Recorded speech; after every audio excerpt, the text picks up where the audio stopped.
गए थे ना अर्नब गोस्वामी जी? हाँ गया था। हाँ मैं बताता हूँ आपको। अभी बता है भाई, अभी मैं गया था। It is the weaponisation of criminal justice system. अरे इतनी बड़ी जजमेंट चली गई, उसके बाद मैंने कहा ऐसे जजमेंट के लिए 10 बार जेल जाना हो, इन भ्रष्ट नेताओं के साथ लड़ते हुए जाना हो तो मैं जीत गया। आज बात तो सही है।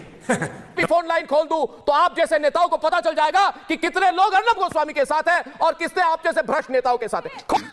सही पकड़े हैं। खोल दीजिए फोन लाइन। बड़ी सी वंडरफुल लविंग फोन कॉल थी, मैं प्ले कर देता हूं। तब प्ले कर दूं? चलिए एक बार और प्ले कर दीजिए दोस्तों, एक बार और प्ले कर दीजिए, करिए प्ले। जी प्रणाम। हाँ बोला, सिवान के खबर उबर ले ले। सिवान का मीरगंज का तो सुन लिया। नहीं सिवान में ज्यादा भाई तो वो दिनों छाता वाला हम बतेले रहनी है कि गलती से आज नौमी वाला पुलिस के डिप्यूटेशन करे के चाहिए। नहीं क्या था? नहीं कुछ नहीं, खत्म है भाई एसपी आपका। ये सब कोटा ही नहीं बड़ा दंगा करा देगा सब। आज कुछ हुआ है? हाँ हमको लगता है कि गोली वोली भी चली है पुलिस की तरफ से। आगे क्या है, कहाँ पर? नवलपुर में तो ईटा पत्थर चला था, लेकिन अभी विधायक जी किसी से बात कर रहे थे तो इनको बताया लोग कि हाँ वहाँ कोई गोली वोली चली है। पुलिस पता करता है, पता कर ले कागी वाला ना कहीं बैठा तो ठीक है।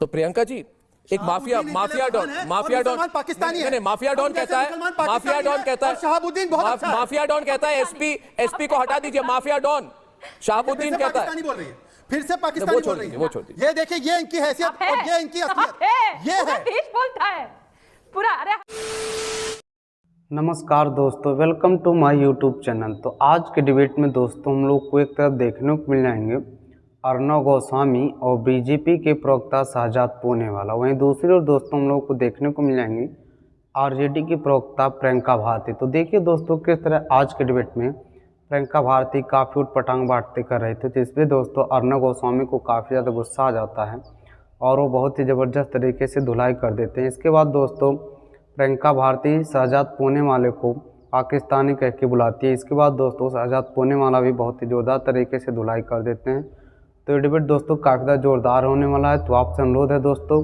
इस डिबेट में आप अंत तक जरूर बने रहिएगा, और अगर गाइज ये डिबेट आपको पसंद है तो प्लीज़ गाइज वीडियो फटाफट लाइक और हमारे चैनल को सब्सक्राइब करना ना भूलें। तो चलिए बिना किसी देरी के मेन वीडियो स्टार्ट करते हैं। चलो भाई देखो अब मैं क्या करता हूँ। अर्नब जी बहुत बहुत बहुत बहुत यहाँ पर जेल हो रहा है। जेल तो आप भी गए थे ना अर्नब गोस्वामी जी? हाँ गया था। गए थे जेल? हाँ मैं बताता हूँ। कुछ गलत किया? मैं गया था और जब मैं निकला तो चंद्रचूड़ ने क्या कहा? चंद्रचूड़ ने कहा कि आपकी पार्टी ने गलत केस लगाई थी हम पर, और मैं जब जेल से निकला था तब चंद्रचूड़ ने क्या कहा? It is the weaponisation of criminal justice system. अरे इतनी बड़ी जजमेंट चली गई, उसके बाद मैंने कहा ऐसे जजमेंट के लिए 10 बार जेल जाना हो, इन भ्रष्ट नेताओं के साथ लड़ते हुए जाना हो तो मैं जीत गया। आज भी फोन लाइन खोल दूं तो आप जैसे नेताओं को पता चल जाएगा कि कितने लोग अर्नब गोस्वामी के साथ हैं और कितने आप जैसे भ्रष्ट नेताओं के साथ हैं। खोल दीजिए फोन लाइन, जान जाए राजनीतिक पार्टी कितने लोग अर्नब गोस्वामी के साथ हैं और कितने लोग ऐसे नेताओं के साथ हैं। आज पता चल जाए एक जर्नलिस्ट के पीछे कितने लोग खड़े हैं। एक पत्रकार हूं, ऐसे नेताओं आप जैसे नेताओं के साथ लड़ते एक्सपोज करते।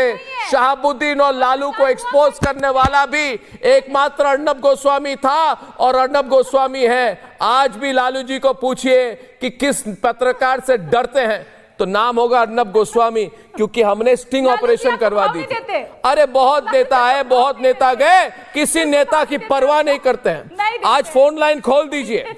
इन भ्रष्ट नेताओं के साथ है कि अर्नब गोस्वामी के साथ है? हो जाए खुलकर बात, जान जाइए कितने लोग रिपब्लिक मीडिया नेटवर्क के पीछे हैं और कितने लोग आपके साथ हैं। खोल दीजिए फोन लाइन दोस्तों। मैंने तो मैं प्ले कर दूं आपको फिर से शहाबुद्दीन और लालू की जो वो बड़ी सी वंडरफुल लविंग फोन कॉल थी, मैं प्ले कर देता हूं। तब प्ले कर दूं?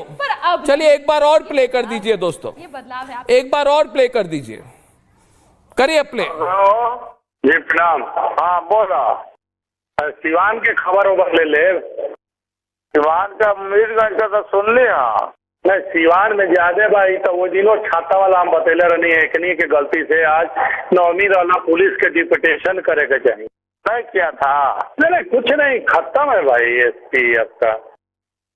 ये सब कोटा ही नहीं बड़ा दंगा करा देगा सब। आज कुछ हुआ है? हाँ हमको लगता है कि गोली वोली भी चली है पुलिस की तरफ से। फायरिंग किया है कहाँ पर? नवलपुर में तो ईटा पत्थर चला था, लेकिन अभी विधायक जी किसी से बात कर रहे थे तो इनको बताया लोग कि हाँ वहाँ कोई गोली वोली चली है, पुलिस फायरिंग। पता कर ले कारगिल वाला में कहीं। तो प्रियंका जी एक प्रियंका जी एक माफिया डॉन पाकिस्तानी है, नहीं माफिया डॉन कहता है, शहाबुद्दीन बहुत अच्छा है। माफिया डॉन कहता है एसपी को हटा दीजिए, माफिया डॉन शहाबुद्दीन कहता है। बोल रही है, फिर से पाकिस्तानी बोल रही है। वो छोड़ दीजिए। ये देखिए, ये इनकी हैसियत और ये इनकी असलियत, ये है। बोलता है पूरा। अरे हैसियत तो बहुत है, आपसे ऊपर है हैसियत, आप बहुत ही है। हैं, आपका परिवार का हैसियत है। हम मुसलमान हैं तो पाकिस्तानी हैं, और वो माफिया डॉन को आप बोलती हैं कि हम छोड़ देंगे। फोन लाइन खोलिए। जयपुर से आरपी शर्मा हमारे साथ फोन लाइन पर है। शर्मा जी, आपको क्या लगता है ये एक 130 कॉन्स्टिट्यूशन अमेंडमेंट बिल पास होनी चाहिए क्या? बिल्कुल होनी चाहिए। और मेरा तो सर अनंत साहब ये मानना है कि इनके संसद सदस्य जो है ना, या विधानसभा के जो सदस्य हैं, उसकी भी सदस्यता पूरी तरह से समाप्त हो जानी चाहिए। मेरा तो ये मानना है कि गवर्नमेंट को और भी ज्यादा स्टेप में उठाना चाहिए। राजगढ़ छत्तीसगढ़ से पप्पू कुमार जी फोन लाइन पर है।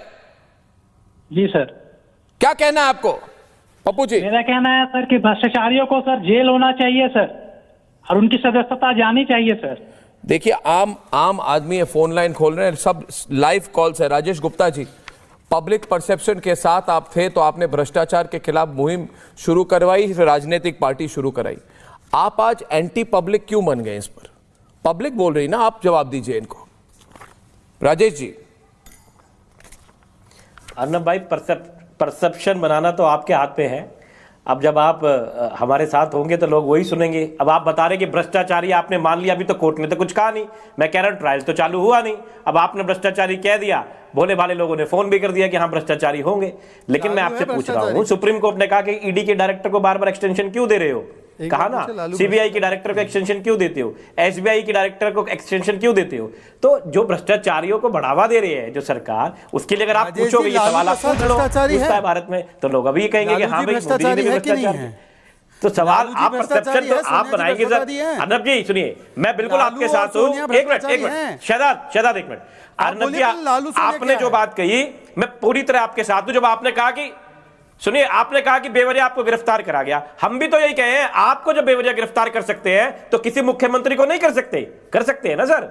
हम भी तो यही कह रहे हैं बार बार। आपने बिल्कुल मेरी बात को पूरा कर दिया कि किसी को भी कानून को ऐसा बना दिया जाए, कोई आपके खिलाफ आपके बोले ही नहीं। अब चाहे वो अर्नब गोस्वामी हो, चाहे वो अरविंद केजरीवाल हो, जैसे खिलाफ बोलेंगे केजरीवाल को आपने तो कहा। मैं आपकी बात में पूरी तरह सहमत हूँ। अर्नब जी पे ऐसी कंडीशन नहीं थी। सुन लीजिए, लालू पूरी तरीके से आपकी बात से सहमत हूँ जो आपने बात रखी। बहुत अच्छी बात है, सहमत ऐसे ही कानूनों का फायदा उठाया जाता है, ऐसे ही लोगों को। आपने जो कहा मैं आपके साथ पूरी तरीके से सहमत हूँ, इसलिए ऐसे कानून नहीं बनने चाहिए। राजेश जी, लालू जी कन्विक्टेड है, वो भ्रष्टाचारी है कि नहीं है? अरे शहजाद, अमित शाह जी को तड़ी पार करा था, ठीक करा था, गलत करा था? उनको डिस्चार्ज मिला, वो कन्विक्ट नहीं हुए। उनको डिस्चार्ज मिला, कन्विक्ट नहीं। तुम्हारे पार्टी के राष्ट्रीय अध्यक्ष, उन्होंने केस शुरू होने से पहले इस्तीफा दिया। पैसे लेते, उन्होंने केस शुरू होने से पहले इस्तीफा दिया। लालू जी कन्विक्टेड है, बताइए कन्विक्टेड। बाकी एक और कॉल, राम रतन लालू लक्ष्मण जी ने ठीक करा था। एक मिनट एक बात पूछ लो। राम तरन लखीसराय जी फोन लाइन पर है। राम तरन जी, आवाज आ रही है? जी सर, आ रही। कहां से फोन कर रहे हैं आप, और आपका क्या कहना है इस मुद्दे पर? सर, मैं एनपी राजनीति से कॉल कर रहा हूँ। फोन लाइन साफ नहीं है। बिहार से अमित कुमार जी भी लाइन पर है। अमित कुमार जी, आप लाइन पर हैं? हाँ जी। आपको क्या लगता है मुद्दा क्या है? मतलब कि आप किस साइड, किस पक्ष में हैं? आप बीजेपी की तरफ बोल रहे हैं इसमें कि ऑपोजिशन के साथ हैं आप? हाँ, ये अर्नब गोस्वामी जी है। हाँ, बोल रहा हूँ। हाँ, जय श्री राम। जय श्री राम जी। अमित कुमार। हाँ, मैं ये बोलना चाह रहा हूँ सर, मैं तो बीजेपी की तरफ से या जो भी है, मैं बोलना चाह रहा हूँ कि बिहार से ये हमारी जो मैडम है आरजेडी की प्रवक्ता, ये डिबेट कर रही हैं, ठीक है, तो डिबेट थोड़ा इस तरह से करो मैडम कि लगे कि आप थेथोलॉजी करते हो, आप बहस करते हो फालतू वाला, ये सही नहीं है। ज्ञान नहीं चाहिए। आप मुद्दा सही रखो और मुद्दा इस तरह से प्रियंका, आप हंसते हो, वॉल्यूम डिबेट करते हो, आपको करोड़ों लोग देख रहे हैं। प्रियंका जी की वॉल्यूम अप कीजिए।